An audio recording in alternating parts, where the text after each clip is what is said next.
con celosos dragones de acero que guardan la patria que el cielo nos dio. Patria, patria. Hola, soy Larisa Costas y en los próximos minutos navegaremos en la movida política de las redes sociales y del periodismo digital. Acompáñame a averiguar en qué anda el imperialismo 2.0 a un clic.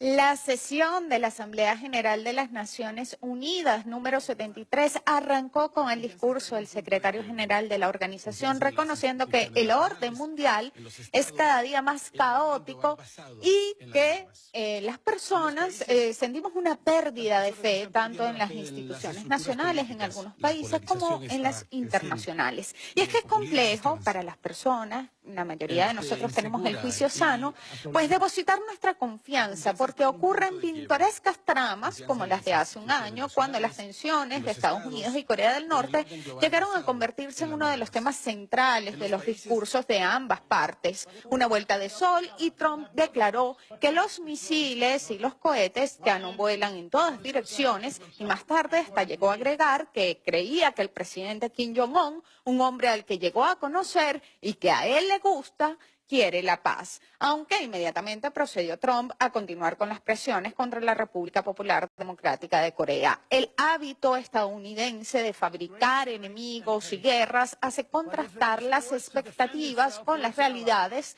de lo que ocurre en cada sesión anual en Nueva York.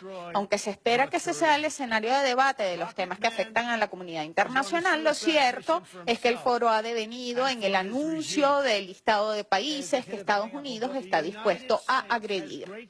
Tratándose del magnate, el discurso del 2018 comenzó con una oda al Me First. Él dijo, en menos de 2 años, mi gobierno ha logrado más que casi cualquier otro en la historia de nuestro país. Esta frase nos echó risas y no ovaciones. Logró otro momento hilarante para los ocupantes del curul de Alemania cuando el estadounidense advirtió que Berlín corre el riesgo de someterse a los intereses de Rusia si no cambia su política energética actual. Y hay que reconocer que no es fácil traducir los chistes del inglés al alemán y que estos no pierdan gracia, ¿no?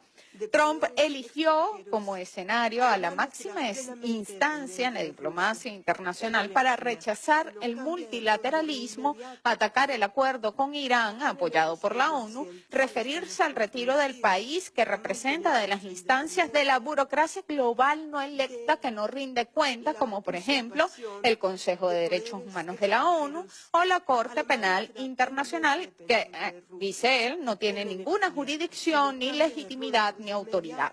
Entonces aprovechó para anunciar que Estados Unidos no pagará más del 25% del presupuesto del mantenimiento de la paz de la ONU, porque su administración solo va a ayudar a quienes no se respetan. No nos ayudes. El Comité de Derechos Humanos, al parecer, acusó recibo y le gratificó con una resolución que pretendió ser una tormenta perfecta contra Venezuela. Trump elogió al régimen de Arabia Saudí por su rol en las guerras de Siria y de Yemen, donde han generado lo que ha sido calificada por la propia ONU como la crisis humanitaria más grave del mundo. También manifestó su incondicionalidad con el régimen israelí, que solo este año en represión a marchas de palestinos ha asesinado a casi 200 personas, aunque en su discurso recomendó a las naciones responsables defenderse de las amenazas a la soberanía, no solo de la gobernanza global, si no escuchan esto, sino también de otras formas nuevas de coacción y dominación, sanganeó del discurso patriótico muy propio de los feligreses de la excepcionalidad estadounidense hacia el del supremacismo imperialista, que se regodean amenazar a Irán, a Venezuela y a los países de la OPEP, y aunque estos 3 temas fueron tratados por separado en la narrativa política y en la mediática, los 3 tienen en común el verdadero interés de los Estados Unidos, el petróleo. A la OPEP la acusó de estar estafando al resto del mundo porque el precio del barril ha tocado su punto máximo en 4 años, alcanzando los $81. El alza es consecuencia de múltiples factores, entre ellos la entrada en vigor de las sanciones estadounidenses estadounidenses contra Irán. La organización se ha negado a incrementar la producción y, por otra parte, el entramado de sanciones, de bloqueos y conspiraciones que Estados Unidos ha construido para atacar a Venezuela no contribuye con la estabilidad del mercado petrolero, o al menos no desde la perspectiva que tranquilizaría a Trump, ¿verdad? Un día antes de la participación de Trump en la Asamblea General, un grupo de senadores estadounidenses encabezados por Bob Menéndez presentaron el proyecto de ley de ayuda humanitaria, reconstrucción y Estado de Derecho en Venezuela 2018, que pretende ampliar el número de sanciones y de recursos de los contribuyentes estadounidenses para la conspiración en nuestro país. Estos recursos desviados para fines impropios se otorgan a pesar de que un informe de la ONU estableciera que 40 millones de personas viven en pobreza en Estados Unidos, categorizando a la gestión del presidente Donald Trump como el campeón de la pobreza y de las desigualdades de los países desarrollados. Por otra parte, hace semanas la explotación política de la movilidad humana en Venezuela para invocar la responsabilidad de proteger sirvió de base a Trump para atacar a nuestro país frente al foro internacional más importante del mundo. El presidente Donald Trump dijo que más de 2 millones de venezolanos huyen del régimen y sus auspiciantes cubanos. Trump, el mismo que separa a familias en la frontera y que construye un muro para detener a la migración, muta en misericordioso cuando habla de la movilidad venezolana. En esa tribuna, el multimillonario anunció nuevas sanciones contra venezolanos y cuentan que apestó a azufre cuando reivindicó a la doctrina Monroe que tanto desprecio despierta en nuestra América. Argentina, Brasil, Ecuador y Colombia secundaron a Estados Unidos en sus ataques no solo contra Venezuela, sino contra el continente finalmente. Evo Morales tuvo una participación magistral en el Consejo de Seguridad y se dirigió a Trump. A Estados Unidos no le interesa la democracia. Si así fuera, no habría dado golpes de Estado ni habría apoyado a dictadores, no amenazaría con intervenciones militares a gobiernos democráticamente electos, no le interesan ni los derechos humanos ni la justicia, y si así fuera, firmaría los convenios internacionales de protección a los derechos humanos, no promovería el uso de la tortura, ni separaría a los niños de sus familias, ni los pondría en jaulas. Ese mismo día, el presidente Nicolás Maduro firmó un decreto de naturalización de 8.331 migrantes que viven en nuestro país. Lo que no dijo Trump es que el 29% de la población venezolana se compone de migrantes. Poco más tarde, el vicepresidente estadounidense participó del evento convocado por el presidente colombiano Iván Duque y amenazó a Venezuela exigiendo que no pusiera a prueba la determinación de Estados Unidos en apoyar a Colombia. Declaró que además de los 45 millones de dólares de recursos públicos que ya le han otorgado a ONGs y a gobiernos internacionales con la movilidad humana venezolana, sumarán otros 48 millones de dólares más. Los 2 millones de venezolanos fueron mencionados nuevamente por Pence para calificar a la migración total venezolana como el mayor éxodo transfronterizo de la historia del hemisferio. Fin de la cita. Y el gringo tenía a la diestra al presidente colombiano. Y parece que ignora que el 10% de la población colombiana vive en el extranjero. Y de ser ciertos esos datos del gobierno colombiano, esa migración sería 2,37 veces más grande que toda la venezolana. En este contexto, el Departamento del Tesoro emitió un oficio en el que informaba de acciones contra allegados al presidente Maduro.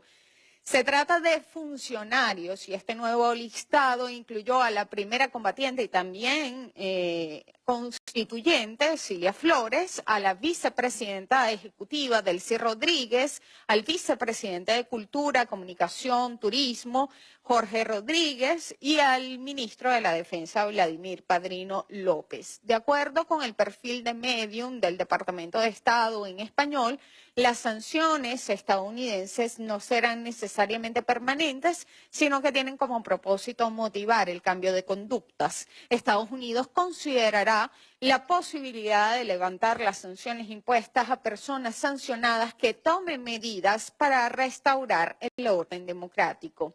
En el mismo tenor, Marcos Rubio casi se arrastra por traiciones y escribió: aquellos que están siendo sancionados por Maduro deben saber que existe un camino para conseguir que se levanten. Trump no se quedó atrás. En una reunión con periodistas aseguró que el gobierno de Venezuela podría ser derrocado muy rápidamente si los militares deciden hacer eso. Acto seguido se deshizo en burlas contra nuestro ejército y, entendiendo entonces fallida la estrategia de estimular traiciones, Trump enderezó en su prepotencia y sugirió que la opción militar para intervenir en el país suramericano se mantiene sobre la mesa.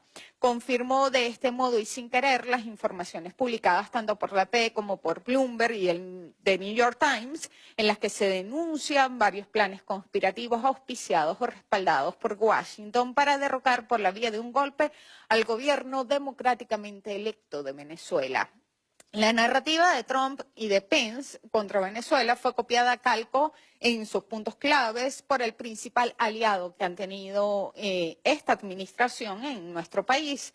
Se trata de Julio Borges, el promotor inicial de la tesis de la migración venezolana como una enfermedad contagiosa para la región y de las sanciones. Este trío del apocalipsis exhumó el cadáver de la Guerra Fría para atacar al socialismo y al comunismo, y la respuesta les vino, o al menos a Trump, como primer mandatario estadounidense, le vino desde China.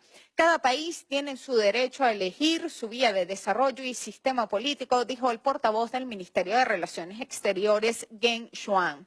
Enfatizó que la incitación a la confrontación entre los dos campos por diferencias ideológicas finalizó hace décadas y que la mayoría de los países no quisiera retroceder en el tiempo, concluyó.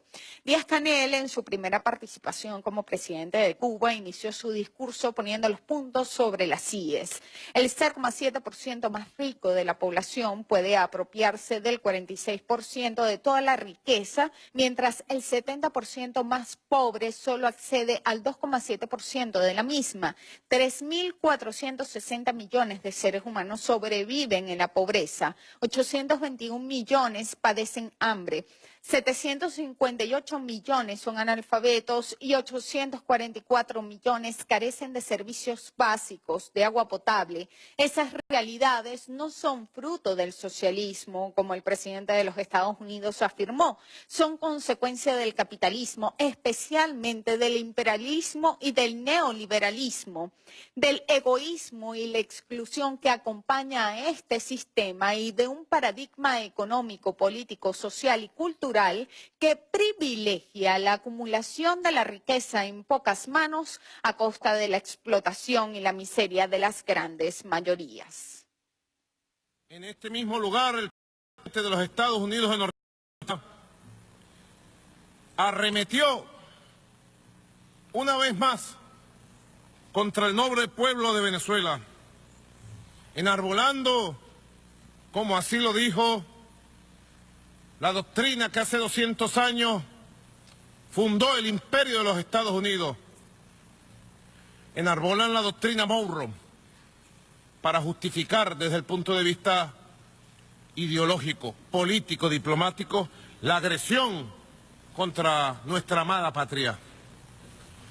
El presidente de los Estados Unidos ayer, desde esta misma tribuna, amenazó a los gobiernos del mundo con someterse a sus designios, a sus órdenes y a colaborar en sus políticas en el sistema de Naciones Unidas, o ellos actuarían en consecuencia.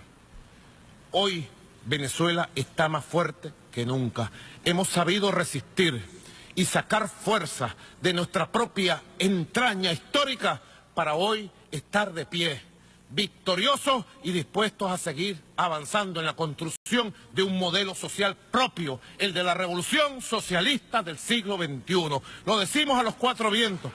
Patria, patria, patria querida, tuyo es mi cielo.